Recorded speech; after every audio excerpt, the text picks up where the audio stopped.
વિદ્યાર્થી મિત્રો, વિડીયો શરૂ થાય એ પહેલાં હજુ સુધી જો તમે ચેનલ સબસ્ક્રાઇબ ન કરી તો ચેનલ સબસ્ક્રાઇબ કરી નાખો, વિડીયો લાઇક કરો અને તમે ધોરણ 6 થી 12માં ભણતા હોય તો પેન્ટેડ એપ્લિકેશન પણ ડાઉનલોડ કરી લો.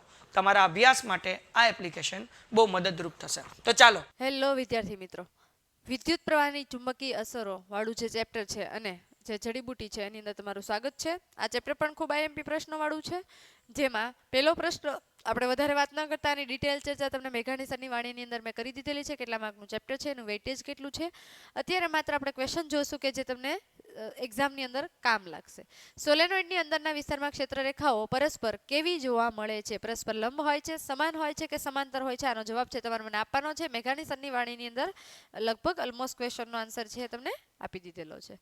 શોર્ટ સર્કિટ વખતે પરિપથમાં વિદ્યુત પ્રવાહનું મૂલ્ય કેવું થઈ જાય છે? શોર્ટ સર્કિટ ક્યારે થાય? જ્યારે પરિપથની અંદર વિદ્યુત પ્રવાહનું મૂલ્ય ખૂબ જ વધી જાય છે ત્યારે શોર્ટ સર્કિટ થતી હોય છે. તો આપણો રાઈટ આન્સર છે ખૂબ વધી જાય છે. એના પહેલા પેન્ટેડ એપ્લિકેશન વિશે વાત કરી લઈએ. તો પેન્ટેડ એપ્લિકેશન વિશે તમને બધાને ખ્યાલ છે.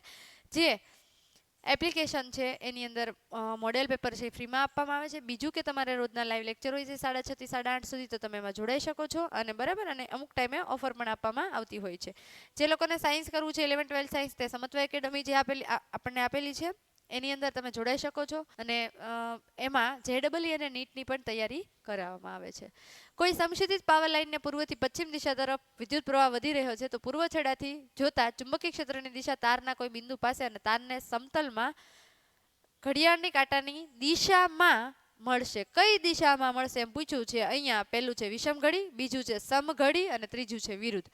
તો કઈ દિશામાં? ઘડિયાળના કાંટો આમ ફરે તો એને સમઘડી દિશા કહેવાય અને એનો કાંટો જો આમ ફરે તો એને વિષમ ઘડી કહેવાય. કઈ દિશામાં ફરશે? તો આ દિશામાં ફરશે. આ દિશા એટલે કઈ દિશા? તો કે સમઘડી દિશામાં જોવા મળે છે. ચુંબકીય ક્ષેત્રમાં રાખેલ વિદ્યુત પ્રવાહ ધારિત તાર પર લાગતું ચુંબકીય બળ ચુંબકીય ક્ષેત્રને ખાલી જગ્યા હોય છે. લંબ હોય છે, સમાન હોય છે કે સમાંતર હોય છે? બરાબર. તમને એક હિન્ટ આપી દઉં છું કે જે ચુંબકીય ક્ષેત્રમાં રાખેલ વિદ્યુત પ્રવાહ ધારિત તાર છે એના પર લાગતું ચુંબકીય બળ છે એ કઈ દિશામાં જોવા મળશે? તો કે લંબ હશે કાં તો સમાન હશે. આનો આન્સર પણ તમારે મને કોમેન્ટ બોક્સમાં આપવાનો છે. નેક્સ્ટ, ભારતમાં ગૃહ વપરાશ માટે વપરાતા એસી વોલ્ટેજનું મૂલ્ય જણાવો. આ તો બધાને ખબર હશે. ખબર છે કે નહીં? ખબર જ હોય ને. કેટલા વોલ્ટનું છે? 220 વોલ્ટ. પછીનો ક્વેશ્ચન, ખાલી જગ્યાના નિયમના ચુંબકીય ક્ષેત્રની દિશા જાણી શકાય છે? કોના નિયમથી આપણે ચુંબકીય ક્ષેત્રની દિશા જાણી શકીએ છીએ? મને જમણા હાથનો નિયમ તો ખબર છે કે આમ આવે, જમણા હાથનો નિયમ. તો કે આ શું દર્શાવે? વિદ્યુત પ્રવાહની દિશા દર્શાવે. આ ચુંબકીય ક્ષેત્રની દિશા દર્શાવે છે. જવાબ તો આવે જ છે, જાતે જાતે ખબર પડી જાય છે. જમણા હાથનો અંગૂઠો કે ડાબા હાથનો અંગૂઠાનો નિયમ? તો ડાબા હાથના અંગૂઠાનો નિયમ. આગળ વધીએ. બે ચુંબકીય ક્ષેત્ર રેખાઓ એકબીજાને કેમ છેદતી નથી? જો બે ચુંબકીય ક્ષેત્ર રેખાઓ, માની લો કે આ ચુંબક છે. ચુંબકની અંદર ચુંબકીય ક્ષેત્ર રેખાઓ આ રીતે વીંટળાયેલી હોય છે. કઈ રીતે હોય છે? આ રીતે હોય છે. બરાબર. તો જો એકબીજાને છેદે તો તમને ખબર છે હોકાયંત્રની અંદર શું દર્શાવે છે?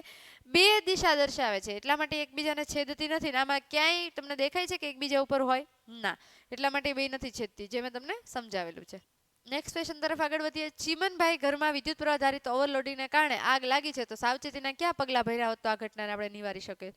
બરાબર. હવે એક ભાઈને ઘરમાં આગ લાગી. શું કામ આગ લાગી છે? કાં તો શોર્ટ સર્કિટ થઈ છે કાં તો ઓવરલોડિંગ થયું છે. જો એની અંદર ફ્યુઝ હોત તો શું થાત કે જે વચ્ચેનો તાર છે એ ઓગળી જાત તો આપણા ઘર સુધી જે વિદ્યુત પ્રવાહનું ઓવરલોડિંગ છે એ ન પહોંચી શકત. ન પહોંચે તો આગ ન લાગી શકત. તો એ જોવું પડશે. તો એ ક્વેશ્ચન તમને આપેલો છે, તમે સ્ક્રીનશોટ લઈ શકો છો. સુરેખ વાહકમાં વહેતા વિદ્યુત પ્રવાહને લીધે ઉદ્ભવતા ચુંબકીય ક્ષેત્રનું મૂલ્ય કયા પરિબળો ઉપર આધાર રાખે છે? ખાલી પરિબળોના નામ લખવાનું છે. તો સુરેખ વાહકમાંથી વહેતો વિદ્યુત પ્રવાહનું મૂલ્ય ચુંબકીય ક્ષેત્રમાંથી વહેતા વિદ્યુત પ્રવાહના મૂલ્ય પર અને વાહકની હોકાયંત્રના અંતર પર પણ આધાર રાખતું હોય છે. ઇલેક્ટ્રોમેગ્નેટની ચુંબકીય ક્ષેત્રની તીવ્રતા કઈ બાબતો પર આધાર રાખે? ઇલેક્ટ્રોમેગ્નેટ કોને કહેવાય? તો પેલું જે તાંબાનું સિમ્પલ નાનું અમથું ગૂંચડું પડ્યું હતું ને આવડું, આ જો આને શું કહેવામાં આવે? ઇલેક્ટ્રોમેગ્નેટ. અને સોલેનોઇડના એકમ લંબાઈ દીઠ આંટાઓની સંખ્યા એન ઉપર આધાર રાખે. જો છે આંટા, આને સોલેનોઇડ કહેવાય. સોલેનોઇડમાંથી વહેતા વિદ્યુત પ્રવાહ પર પણ આધારિત હોય છે. પેન્ટેડ વિશે વાત થઈ ગઈ છે આપણે. માનલને તેના શિક્ષક પ્રશ્ન પૂછ્યો કે શા માટે ધાતુની સપાટી ધરાવતા વિદ્યુત ઉપકરણો મેઇન્સ સાથે 3 પિન પ્લગ દ્વારા થતા વિદ્યુત બલ્બને 2 પિન પ્લગ દ્વારા જોડવામાં આવે છે? તો તેણે ઉત્તર આપ્યો કે 3 પિન જોડાણ અને પરિપથમાં જોડાયેલા વાયરોની તાપી અસરને ઘટાડે છે. એટલે કે તાપી અસર કે વધારે પડતું ગરમ ન થાય એટલા માટે એને 3 પિન સાથે જોડવામાં આવે છે. ઉપરનો જવાબ સાચો છે, કારણ કે 3 પિન જોડાણમાં ઉપરની જાડી પિન અર્થિંગ માટેની અને નીચેની ડાબી બાજુની પિન છે એ લાઈવ અને જમણી બાજુની પિન છે એ ન્યુટ્રલ વાયરની હોય છે. અને વળી જો ભીની ત્વચા શુષ્ક ત્વચા કરતાં વીજળીનું વધુ સારું વાહક છે, આવી પરિસ્થિતિમાં જો તમે નડવા જાઓ તો તમારા અંદર શોક લાગી જાય. તો યાદ રાખજો 3 પિન હોય એમાં ઉપરની પિન કઈ હોય? અર્થિંગની હોય. ડાબી બાજુની પિન કઈ હોય? લાઈવ હોય. અને જમણી બાજુની પિન કઈ હોય? ન્યુટ્રલ. ન્યુટ્રલ એટલે કાળી હોય. આ ત્રણે અલગ અલગ આવેલી હોય છે. સુરેખ વાહક તારમાંથી હવે તમને માન્ય મુજબ ઉત્તરો કીધા છે. 4 માર્કનો પ્રશ્ન છે. સુરેખ વાહક તારની હોકાયંત્રમાં મૂકેલ છે તેના કિસ્સામાં અવલોકનો જણાવી કારણ આપો. તો પહેલું, તારકના વહેતા વિદ્યુત પ્રવાહની દિશા ઉલટાવવામાં આવે તો શું થાય? જો દિશા ઉલટાવવામાં આવે તો કોણાવર્તન પણ કેવું થઈ જાય? ઉલટું થઈ જાય. બીજો ક્વેશ્ચન, તારમાં વહેતા વિદ્યુત પ્રવાહનું મૂલ્ય વધારવામાં આવે તો કોણાવર્તન ઝડપી થઈ જાય. ત્રીજું, જો તારથી દૂર લઈ જવામાં આવે તો કોણાવર્તન કેવું થાય? ઘટી જાય. કેમ કે ચુંબકીય ક્ષેત્ર ઓછું લાગે તો કોણાવર્તન કેવું થઈ જશે? ઘટી જાય. સિમ્પલ 3 પોઈન્ટ છે તમારે યાદ રાખવાના છે. આખો ક્વેશ્ચન તમને જાતે લખતા આવડશે. અને ચોથું, જો સુરેખ તારથી નજીક લઈ જવામાં આવે તો કોણાવર્તન કેવું થઈ જાય છે? વધી જાય છે. નેક્સ્ટ, ઘરેલું વિદ્યુત પરિપથ વિશે આકૃતિ દોરી સમજાવો. ઘરેલું વિદ્યુત પરિપથ છે એની અંદર તમારે માત્ર 3 વાયરો યાદ રાખવાના છે. એક જે વાયર છે એ આપણે લાઈવ વાયર કહીએ છીએ, જે લાલ કલરનો વાયર છે, જે લાલ રંગનું અવાહક આવરણ ચડાવેલું છે.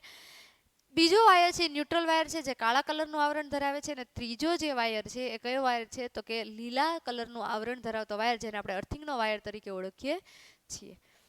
નેક્સ્ટ આગળ વધીએ. અહીંયા આપેલું જ છે તમને. બાકીનો ક્વેશ્ચન છે, કાચના પ્રિઝમ વડે શ્વેત પ્રકાશનું વિભાજન આકૃતિ દોરી સમજાવો. જાનીવાલી પીનારા, જે 7 રંગોનું બનેલું છે, તમને બધાને આપણે ગુજરાતી ભાષામાં ખબર હોય, અને જાનીવાલી પીનારા તરીકે ઓળખવામાં આવે છે. તો જાનીવાલી પીનારાની અંદર પ્રિઝમમાંથી અહીંયાથી શ્વેત પ્રકાશ આપાત કરવામાં આવે છે ત્યારે એકવાર શું થાય છે? એ બીજા માધ્યમમાં પ્રવેશે ત્યારે 7 રંગોમાં વિભાજન પામે છે. અને જે પ્રિઝમમાંથી વિભાજન પામે છે એટલે કે લાલ રંગના પ્રકાશનો વેગ કેવો જોવા મળે છે? મહત્તમ જોવા મળતો હોય. અને જાંબલી રંગના પ્રકાશનું વિચલન ન્યૂનતમ અને સૌથી પ્રકાશનું વિચલન છે ઓછું થતું હોય છે. નેક્સ્ટ ક્વેશ્ચન, સોલેનોઇડ એટલે શું? આ સોલેનોઇડ વાળો ક્વેશ્ચન છે 2023માં પૂછાઈ ગયેલો પ્રશ્ન. માર્ચ 2023ની અંદર પૂછાઈ ગયેલો ક્વેશ્ચન. સોલેનોઇડ કોને કહેવામાં આવે છે?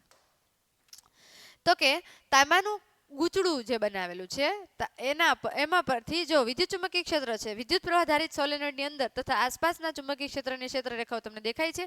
આ જે ગૂંચળું આપેલું છે એ તાંબાના તારનું ગૂંચળું આપેલું છે. અને અલગ કરેલા તાંબાના તારથી અત્યંત નજીક વીંટળાયેલા ઘણા વર્તુળાકાર આટા વડે બનતા નળાકારને આપણે શું કહીએ છીએ? સોલેનોઇડ તરીકે ઓળખીએ છીએ. અને એમાં ક્ષેત્ર રેખાઓની ભાત છે આપણે જોઈ શકીએ છીએ. અને તે ક્ષેત્ર રેખાઓ એકબીજાને સમાન આવેલી હોય છે.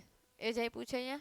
વિદ્યુત ઘંટડી તથા પંખામાં વપરાતા વિદ્યુત ચુંબક કયા સિદ્ધાંત પર કાર્ય કરે છે? હવે આ વિદ્યુત મોટર અને વિદ્યુત જનરેટર એ તો નીકળી ગયું છે, પણ વિદ્યુત ઘંટડીની અંદર ઇલેક્ટ્રોમેગ્નેટના સિદ્ધાંત ઉપર કાર્ય કરે છે. અને ઇલેક્ટ્રોમેગ્નેટ નરમ લોખંડના સળિયાના ગર્ભ પર વીંટળાયેલ અલગ કરેલા તાંબાના તારના લાંબા ગૂંચળા વડે બનતા ચુંબકને ઇલેક્ટ્રોમેગ્નેટ કહેવામાં આવે છે. એક ગૂંચળું લઈ લેવાનું. ગૂંચળું એટલે શું? તો કે પોચું નરમ હોય ને લોખંડ, જે પતરું જોયું હોય છે બધાય, એના ઉપર તાંબાનો તાર તમે વીંટળાઈ દો એટલે એ બન્યું એને સોલેનોઇડ કહેવાય. સોરી, ઇલેક્ટ્રોમેગ્નેટ કહેવાય. ને ઇલેક્ટ્રોમેગ્નેટમાંથી જે પસાર થાય છે એટલે કે લોખંડનો સળિયો વીંટળાઈ દીધેલો છે ગર્ભ પર, અને એ જે બને છે જેને શું કહેવામાં આવે છે? આપણે ઇલેક્ટ્રોમેગ્નેટ કહીએ છીએ. અને લોખંડના ગર્ભ પર ગૂંચળું વીંટાળીને તૈયાર કરવામાં આવતું હોય, જેને ઇલેક્ટ્રોમેગ્નેટનો ઉપયોગ કયો છે? તો કે ઘંટડી, વિદ્યુત પંખા, ટેલિગ્રાફ, વિદ્યુત ટ્રેન, વિદ્યુત મોટર, વિદ્યુત જનરેટર, આ બે તો નીકળી ગયા છે, તો એની અંદર પણ થતું હોય છે. નેક્સ્ટ, કોઈ ચુંબકીય હોકાયંત્રની સોયને આકૃતિ દર્શાવ્યા પ્રમાણે કાગળના સમતલમાં બિંદુ એ પાસે મૂકવામાં આવે તો બિંદુ એમાંથી પસાર થતો કોઈ વિદ્યુત પ્રવાહ ધારિત સુરેખ વાહક તારને કયા સમતલમાં મૂકવાથી ચુંબકીય હોકાયંત્રની સોય કોણાવર્તન દર્શાવતે નહીં? હવે એક જ આમાંથી પ્રશ્નો જો તમને આટલું બધું આપ્યું ને તમને પૂછવા શું માંગે છે? કઈ જગ્યાએ તમે મૂકશો તો કોણાવર્તન નહીં દર્શાવે. બીજું કે પરિસ્થિતિમાં કોણાવર્તન મહત્તમ હશે અને શા માટે? કઈ પરિસ્થિતિમાં મહત્તમ હશે? તો જો તમે એવી જગ્યાએ સમક્ષિતિજ સમતલમાં જો મૂકો તો હોકાયંત્રની સોય કોઈ પણ પ્રકારનું કોણાવર્તન દર્શાવશે નહીં. બીજો આન્સર કે આ પરિસ્થિતિમાં હોકાયંત્રની કોણાવર્તન દર્શાવે છે અને વહેતો વિદ્યુત પ્રવાહ વધે છે, તેમ હોકાયંત્રની સોયનું કોણાવર્તન પણ કેવું થાય છે? વધતું હોય છે. નેક્સ્ટ ક્વેશ્ચન, આકૃતિમાં દર્શાવ્યા પ્રમાણે એક વિદ્યુત પ્રવાહ ધારિત વાહક AB કાગળના સમતલમાં છે.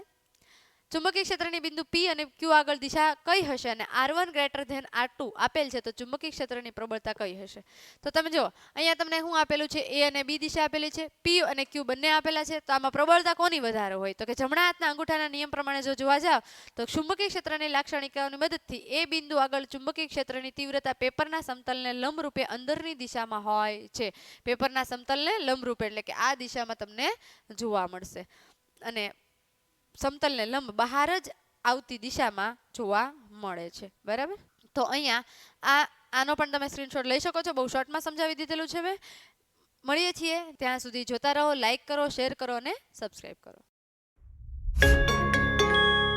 Painted Painless Learning.